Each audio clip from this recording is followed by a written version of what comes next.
My husband and I are about to walk into this building and do something totally crazy. Totally crazy. We're out of our minds.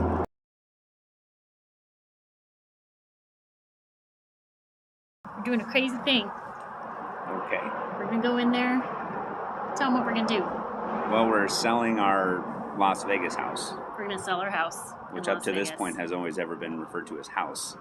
So we're getting ready to move to Colorado. And this kind of makes it official because after this, you should pretty much...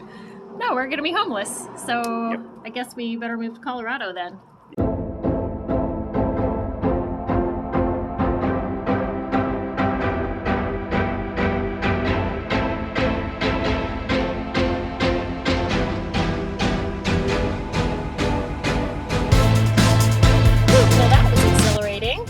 Welcome back to Go Big and Go Homeschool. My name is Maggie, and that was my husband, Ellen, that you just saw. And we live in Las Vegas, Nevada, although not for very much longer. And we are the parents of 10 children. We've homeschooled always, so 19 years, coming up on 20. When I started this video about 6 weeks ago, the topic was going to lean more towards minimalism and how to purge your stuff, how to choose which curriculum you're going to keep and which you're going to let go. And it just sort of naturally morphed into let's sell our house and move to Colorado.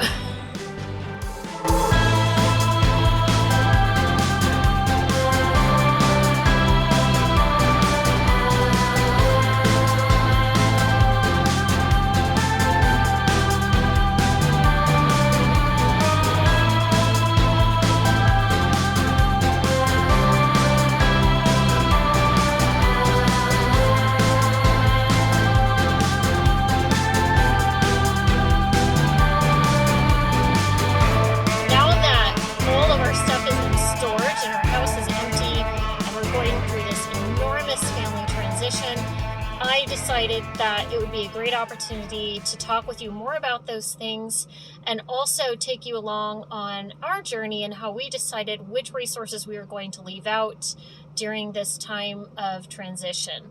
Now, this is actually a really common question in homeschooling circles. How do you continue to homeschool during times of crisis or transition? Say you've had a baby, or you're caring for an elderly or sick relative, or your husband has lost his job, or you're moving, or any one of these things. There are so many things that life can throw at us, right? And our kids are still looking to us to provide this education for them. And so the question becomes, do we continue during this time? Do we pare back? We decided that we would just carry on during this time. We have taken a week off here, a week off there, and just looked around us to embrace the learning opportunities that life was offering. So my boys had the opportunity to help renovate the house when we were preparing to sell it, and they learned a lot during that process. Even my little guys got to observe a lot of the goings on. And the children have been in on many conversations about the process of selling a home and buying another and how all of that works. Life is a good teacher, so we don't need to worry that our kids aren't still learning during this time. Instead, what we do is take a look at the resources that we have and ask ourselves, is this serving us right now in this season of life with the kids that we have in this house with our circumstances the way that they are now? I am a big fan of the YouTube channel Minimalist Homeschooling with Dr. Zara Fagan and her accompanying Facebook group. I was really blessed by a challenge that she put forth recently. She asked us to consider, go ahead and pretend that you and your family were going to hit the road and live in an RV for a year. Now, which resources would you take? Which things are such a high priority that they deserve a space in your RV for the next year? Now, of course, I wasn't thinking about a transition of a period of a year. I was thinking it would be more like 3 months. Now, our timeline is a mystery to us. We are still trying to get all that figured out. There are so many moving pieces because we're really blessed to be having several family members join us. We will be living in the town where my dad is, the little town where I grew up. My brother is joining us. Alan's parents are joining us. And you can bet I launched a campaign to convince all of my grown children to move out with us. Regardless, we're not sure where all the chips are going to fall and exactly when we'll be settled. But I did have this number in my head that I needed to prepare for approximately 3 months of homeschooling. It took a few phases, but I got our stuff down to one shelf and one morning basket. The ages of the children that I'm currently homeschooling are 17, 15, 13, 11, 9, 6, and 4. Now, the 6 and the 4-year-old are just kind of along for the ride. They're not really on my radar when it comes to planning, but I did leave a few things in the shelf for them because they like to feel big. Of course, my 6-year-old is learning to read, and he really loves digging into his math workbook. It gives him a sense of accomplishment. So I went ahead and left those things in there for them. And of course, we do lots and lots of reading aloud as a family, and every day the littles are read aloud too. They love to draw and color and try to write things on their own. So I was pretty proud that for the number of kids that I have in such a wide age range, that I was able to condense everything down to just one shelf and our morning basket. Let me show you what I have in there. Okay, here we go. This is my favorite shelf ever. I bought it for $10 at a yard sale. For a long time, I thought it was meant for tools because it was stored in the person's garage, but later I noticed it said childcraft, so maybe you could find it, in a school furniture sale or something like that. These hinges are amazing. You can see that they're designed to take a lot of weight and a lot of use on the doors, and the doors lay flat so that you can keep it open without them kind of flapping all over the place and getting in the way. And up here on the top, I have a basket of magazines and books that we're currently reading. Oh, screw tape letters. I forgot I left that out. We're gonna have to revisit that. I kept out the story of painting to assist us in our artist studies. It was just too big to fit in the morning basket. Basic supplies. The kids have loved doing collages and that kind of thing. Here I've got a bag of leftover extras from the Good and the Beautiful boxes that just got, lost or whatever. So I had to replace them, and I just kept the extras. This space I use for the younger three kids. And I wish the sorters didn't have to be pulled all the way out in order to remove the books, but for each of these kids, I have just math and the handwritten challenge that I made for our kids reading challenge. You can check out the video for that. So basically just math and a place to do copy work, which for some kids is the Literary Life Commonplace book, and for others is just basic paper. Coming down here, these dividers that were already part of the shelf, I use these for the older three kids. So we have the Lit Life Commonplace book and a basic binder. That's pretty much it. Math, these older three do on teaching textbooks on tablets or computers, so it really cuts down on stuff.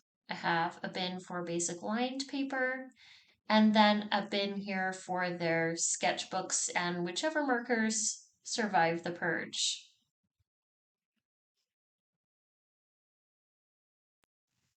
So that pretty much covers the kids' individual work. Moving on to the morning basket. Let me see if I can make some sense of this since I recorded this video so long ago. This is the very crumpled plan that I wrote up to help us keep track of what we're doing. You can see that I've divided it into morning time and afternoon time. Morning time is for everybody. Afternoon time is just for the teens, and these little things are called book darts. I love them. They help me keep track of where we are on the loop. So you can see on the left-hand side here are things that we do every single day. And on the right-hand side, things that we just loop, which means do the next thing. It doesn't matter what day of the week it is. You just look and see where the book dart is, and you'll be on track. This is our science curriculum we're using. I originally chose it because my oldest needed a science credit. She's going to graduate soon, When I looked through it, I realized it's really aimed at younger kids. We've never, and I mean never, done science together as a family. I rarely do science with young kids at all, instead, saving that for the high school years. This is an excellent course that my older graduated girls have told me they were very grateful for. So we're doing that just a couple times a week. Really enjoying it. It gets us into the kitchen to make some things. This is Lives of the Musicians. Very low key, simple, fun way to get in some composer study. Basically, what I do is read the story about the composer's life and play some piece of recommended music from them on YouTube throughout the day. These wet erase markers, not to be confused with dry erase markers, are what we're using to do our 10-step worksheet for spelling power. I gave each kid the 10 steps. It's working well. This is part of Talkbox.mom, what we're using to study Spanish. This has so many wonderful phrases that are not necessarily included in the app. Always indispensable little $10 speaker that I plug or that I pair to my phone so that if it's really loud, which it usually is, we can still hear Spanish and composer and whatever else we need to hear. In our read aloud category, we're still working on the Greek myths. Loving that book by Nathaniel Hawthorne. So well written. Everybody's really enjoying that, as well as Grimm's fairy tales. We will get to the wind in the willows.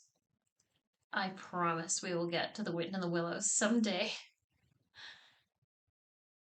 This is our catechism, training hearts, teaching minds.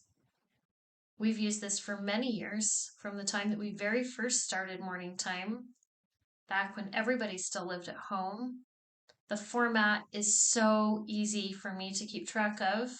Of course, we're just using a book dart to keep track of the question that we're on. And I read the question, and then together, over and over, we repeat the answer.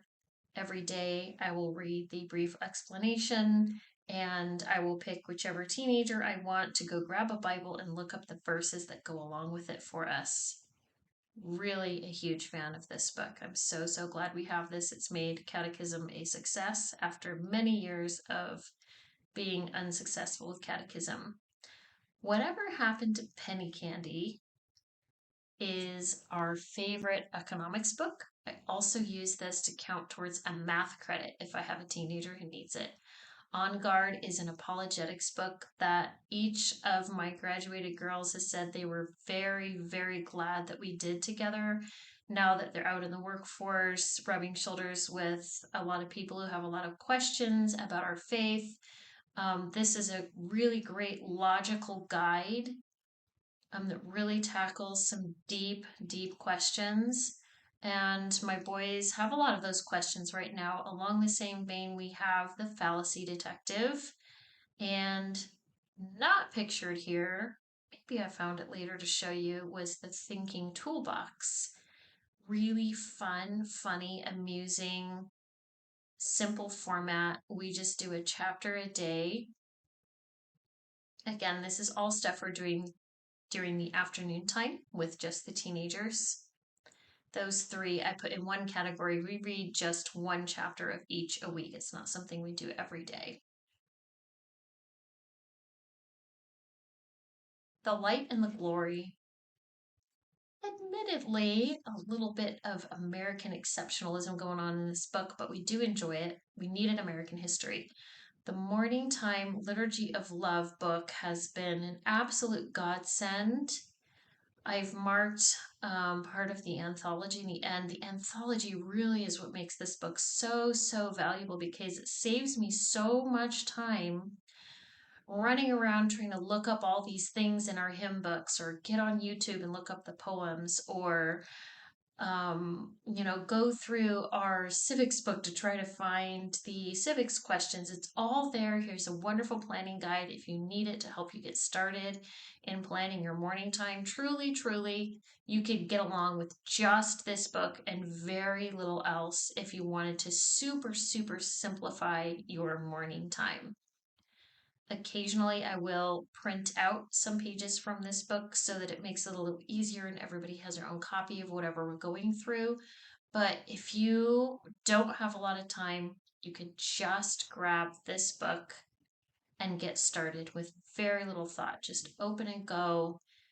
Truth, Goodness, and Beauty, a collection that you can trust will stand the test of time. And you don't really need to go digging around for a lot of resources or asking, what am I going to put in my morning basket? You don't even need a basket, it's just one book. Sorry for the crazy camera work here. Does that child have clothes? I guess we'll never know. This is a case where I did actually print out the Shakespeare and Bible memory that we're doing. It just makes it easier for everybody to have their own copy.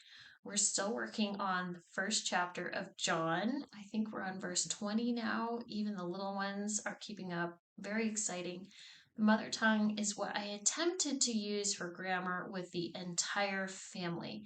That I don't want to say was very successful because I have just such a wide age range. I decided it would really be better suited to the teenagers. And so this has gone in our afternoon basket on a loop. We don't do it every day. I just read the lesson from the teacher's guide and assign half or even less than half of the work in the workbook. I don't want to bog the kids down with too much grammar, but they did need some. We don't do grammar every year. We do grammar just once in their life. There were a few stages to this process. The first thing that I did was to follow the criteria of only setting aside what we would use for the next 3 months. Once I had that pile, I was able to look at our vast collection of books and resources and curricula that I have carried around for many years. The first things that I pulled out were things that I knew we just were never going to use again. And sometimes those things have to sit for a while, right, mamas? You have to marinate. You've got to think about them for a while. But the reality is that although a lot of these resources were great for my older kids, they just, for one reason or another, were not going to work with the current batch of kids that I have now. I also gave away resources that I know are from companies that are constantly updating and putting out new editions. This is especially true of those really expensive curricula that are typically used in a co-op setting for our family. Like, we're just really not likely to use them unless we're in a co-op. So that would be IEW or Apologia. And it's just a little too tricky to try to hang on to your older edition and make the pages match up with the newer edition that everybody else is using. So I went ahead and got rid of those things. I got rid of a lot of extra manipulatives. The Good and the Beautiful is the math that I'm currently using for a couple of the younger kids, and I really love that all of their manipulatives come in one nice. Do we need a bunch of multicolored little counting bears? Scrabble tiles? Are they fun? Yes. Do we use them often enough to justify hauling them across the country or keeping them out for 3 months as we're in the process of selling and moving? Nah, those things, they went ahead and went in the donate pile. Then I had to stop and ask myself, okay, when we move and we're so busy setting up our homestead, which I'm so excited about, I finally get the opportunity to homestead in a place where stuff actually grows. We're going to be really busy, and those are going to be incredible learning opportunities for my kids. Learning gardening and animal husbandry skills, and measuring and cutting a variety of projects in Grandpa's wood shop. All of that is such a rich education. I'm not going to be focused on school shortly after we move. And realistically, when am I going to get to this and that? Is it important important enough that I should try to fit it in now? So there were a few things for which the answer was yes. One of those was spelling. I haven't done spelling with my kids in years, and I mean years.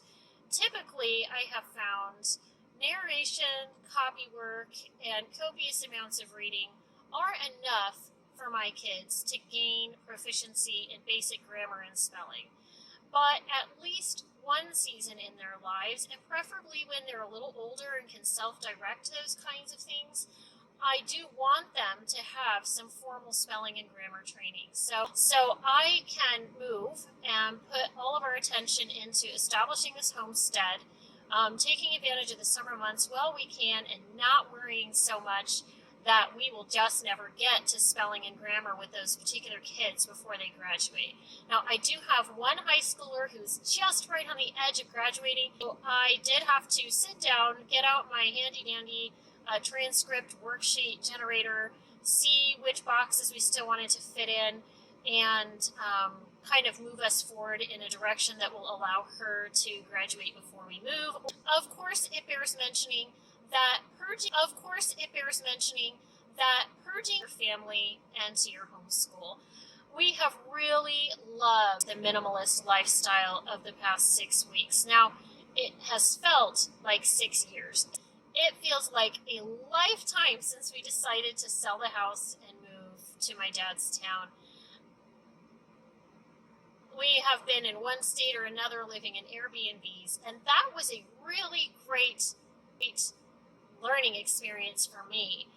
You know how you have this fantasy version of yourself and your family in your head? If only I could get organized, if only I could get rid of some of this stuff, then it would be so much better, and we could do this and we could do that. I had the chance to see what that would actually look like for our family, and it was a real eye-opener. So we were living in Airbnbs while our house was being renovated, and I allowed each child just one pair of shoes, one sketchbook, and a bare minimum of toys.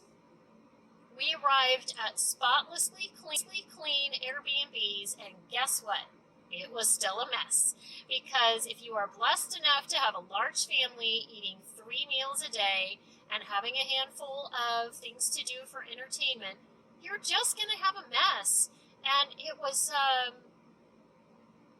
kind of a load off to me, because I had this moment where I looked around me one day and said, this is the level of minimalism that I have always wanted to achieve, and here we are, and it turns out that we're still not perfect. We still make messes, and we do have more breathing space and brain space and heart space to look around us and be really grateful for the meals that we're eating and the stuff that is here that's easier to find, and the fact that we can clean up really fast so that we're all together and alive and healthy. But it's helped me let go of this fantasy version of this perfect lifestyle that is never going to happen on this earth. So if you're preparing for a time of crisis or transition in your homeschool and you're wondering what you can do to help you decide what to keep and what to let go, just remember, you've got to take a look at your actual kids in front of you and take a good hard look at yourself, the real actual people that you are, not fantasy people who, if you could just get your act together, would do so much better at life. But be really honest about the people that you are and the resources that you're really actually wanting to use.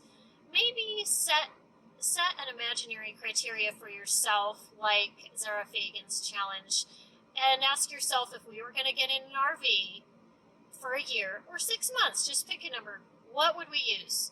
Set aside the rest, let it marinate, come back around to it in another couple weeks, and begin to get rid of those things, because they're talking to you, right? They're on the shelf, they're looking at you, they're saying, hey, why aren't you using me? I'm such a great resource, you spent all this money on me, why can't you get your act together and use me? Well, you can just go ahead and quiet those voices and get rid of those things that you're not going to use, and go ahead and let them be a blessing to some other family that they're a better fit for. Remember to pause every day, several times a day, and look around and ask yourself, what are my kids learning right now? Because they are learning. So maybe you're not doing any book work whatsoever, but the children have learned how to care for an elderly person and feed and bathe them, and they're learning lessons about patience and love and family ties, and those are really, really valuable lessons that you can't get. Or maybe your family is going through a really hard financial struggle and it's going to take some big lifestyle changes on your part. And so you're wondering how you can do homeschool and learn how to grocery shop and cook from scratch and maybe take on a little side hustle to help make ends meet during this difficult time. Ask yourself, what are my kids learning right now? Did they help you to cook some meals from scratch and put them in the freezer? Did they help you business? Go ahead and embrace those things that you are learning. Give yourself some grace. Ask yourself what you really, really, really need them to have in case you can't get back to doing regular school within a year. And focus on those things. Let the rest go. Well, I'm so excited that you're still along for this journey with our family. Obviously, our videos are going to change and they're going to be leaning more towards the setting up a homestead thing. I'm really excited to have you along for this. Be sure to like and subscribe. Happy homeschooling. Oh, it's 103 today. Feels like a hairdryer. The contacts are stuck to my eyeballs. I am not going to miss this.